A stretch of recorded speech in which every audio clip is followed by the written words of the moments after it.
जी तुम्हारा खर्चा बहुत हो गया। मैं कहता हूँ दो कुरान अपने बच्चों को, कसम खा के कहता हूँ जिनके सीनों में कुरान आ जाता है ना, फिर वो बाप के पैर की जूती बन जाया करते हैं। जूती कई बार कहते हो क्या बनेगा हाफिज जी बना के, 4-5 हज़ार ही तो कमा लेगा। सही। यहां आकर के हम अपने बच्चों को मदरसों से खींच लेते हैं। मैं मानता हूं इमाम की तनख्वाह आप कम दे रहे हो, मैं मानता हूं आप मुदर्रिस को 10,000 दे रहे हैं, इमाम को 15 दे रहे हैं, कुरान पढ़ाने वाले को 15 दे रहे हैं, 20 दे रहे हैं बस। मगर सच बताओ इसकी इज्जत करोड़ रुपए कमाने वाले से ज्यादा है कि नहीं? बेशक बेशक बेशक। सच बताओ है कि नहीं? बड़े से बड़ा पावर वाला भी अगर मस्जिद में आता है ना तो मुसल्ले पे वही जाता है जिसके सीने में कुरान होता है। मुसल्ले पे वही आता है जिसके सीने में जोर से, जिसके सीने में कुरान होता है। और ये इज्जत मैंने नहीं, आपने नहीं, अल्लाह ने अता की। बेशक बेशक। किसने अता की है? अल्लाह ने अता की। आप करीब से समझो। नूर मुजस्सम भाई मुसल्ले पे हो, इनके अब्बा पीछे आ जाएं और कहें पीछे अपने बेटे के, नमाज हो जाएगी? भाई आ जाएं इनके और आके कहें पीछे अपने भाई के, नमाज होगी? बोलो। चाचा आ जाएं कहें पीछे नूर मुजस्सम के, बात सच्ची है कि नहीं? सच्ची है ना, लेकिन नमाज नहीं हो। मालिक कब हुक्म होता? भतीजा चचा ये मस्जिद के दरवाजे के बाहर था, अब मुसल्ले पे आ गया, ये कह पीछे इस इमाम के। ये इज्जत कौन अता कर रहा है? अल्लाह अता कर रहा है। अल्लाह। वो बंदा हिसाब लगा रहा, 5,000 पढ़ा के क्या मिल जाएगा? 3,000 मिलेंगे, 5 मिलेंगे। सुन, अल्लाह तुझे तौफीक दे, इंजीनियर बना, डॉक्टर बना, साइंटिस्ट बना, जो चाहे बेटे को बना, और फिर मर के देख कब्र पे टिकता कौन? सच है, सच है। कब्र पे टिकता कौन है? तो मैं तो ये कहता हूँ अपने बेटों को दौलत इतनी दे के जाना कहीं उस दौलत के नशे में अंधे ना हो जाएं। क्या हमने नहीं देखा कितने बेटे दुबई और कोयत में 6-6 लाख रुपए पर मंथ की तनख्वाह पे पढ़ा रहे हैं या कोई टूटी कर रहे हैं। इधर खबर जाती है बाप इंतकाल कर गया है, उधर बेटा फोन करके कहता है 1.5 लाख अकाउंट में लगा रखा हो, मेरे बाबा के जनाजे को अच्छे एम्बुलेंस में लेके जाना, अच्छे लोगों से कब्र खुदवाना। लानत हो ऐसी दौलत पर जो बेटे को बाप के जनाजे से दूर कर दे।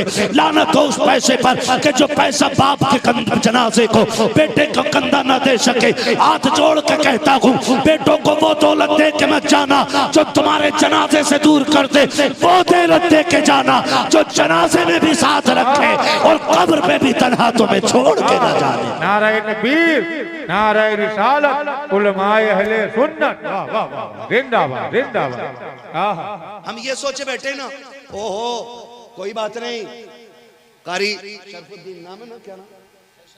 कारी शरीफुद्दीन। हाँ अब्बा मरेंगे, फोन कर दिया कारी साहब अब्बा मर गया है, कुरान खानी करा दियो। यही तो हमारी रस्म है ना, अब्बा का इंतकाल हो गया, कुरान खानी करा देना। कारी साहब ने क्या किया? कारी साहब ने कहा बच्चों कुरान पढ़ दो। बच्चों ने पढ़ दिया, ठीक है जी, बात खत्म हो गई ना।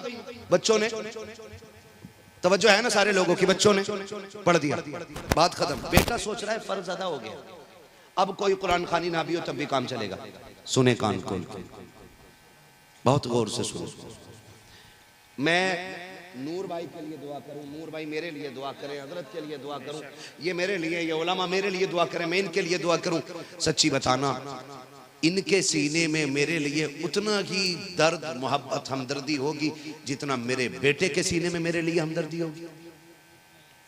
बोलो, हमारे दिल में आपके लिए उतना ही दर्द होगा जितना आपके दिल में अपने बाप के लिए दर्द होगा? नहीं हो सकता भाई, बिल्कुल नहीं हो सकता। हाँ आप देखो, जनाजे देखो, कितने लोग पढ़ने के लिए आते हैं। बड़ी बेवफा दुनिया। जरा सी धूप में जनाजा रख दो ना, और मई जून की गर्मी हो तो 2 मिनट खड़े हो कह रहा है भाई क्यों नहीं पढ़ा रहे, भाई क्यों नहीं पढ़ा रहे, जल्दी पढ़वाओ, गर्मी लग रही है। कोई पेड़ ढूंढता है, कोई दीवार का साया ढूंढता है। ये 2 मिनट जनाजे पे खड़े नहीं होने वाले लोग, 2 मिनट नहीं हो पाते खड़े, पैर बदलने लगते हैं खड़े खड़े सफों में। नहीं रुका जाता तो इनसे क्या भलाई की उम्मीद। अपने पीछे अपना बेटा कुरान वाला तैयार करो, अपने पीछे अपना बेटा कुरान वाला तैयार करो। इसलिए कि हमने जनाजे देखे हैं, आए एक जमाई ली, हाथ उठाया, नियत बांधी, अल्लाह अकबर कह के तकबीरें होती रही, नमाज जनाजा मुकम्मल हो गया। चलो जी हमने एक फर्ज अदा कर दिया है, जल्दी से मिट्टी डालो। कोई कहता मुझे मार्केट जाना है, कोई कहता मंडी जाना है। ये सोच के सारे लोग रुखसत हो जाते हैं। अल्लाह करे वो दिन आए कि अगर बाप जनाजे में लेटा हो तो बेटा मुसल्ले पे खड़े होने के लायक होना चाहिए। अगर बाप कफन में लिपटा हुआ हो तो बेटे को कुरान आना चाहिए, ताकि जब मेरे जैसा बंदा मुसल्ले पे खड़ा हो और अजनबी का जनाजा हो, शायद कि मैं रफ्ता रफ्ता तेजी से रवा रवी में नमाज जनाजा पढ़ा दूं।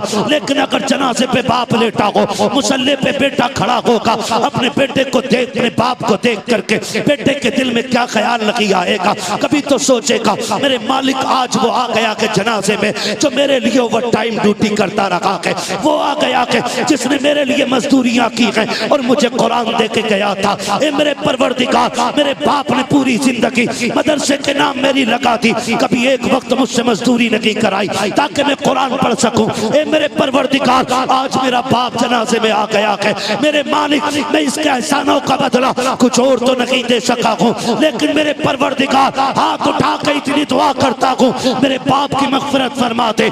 अगर बेटा रो करके इतना कह देगा वो बड़ा करीम है, खुदा की कसम वो ये कहता है भले रो के ना दिखा, तू आके भिगो के दिखा दे, मैं तुझे करम के दरिया बहा के दिखा दूं।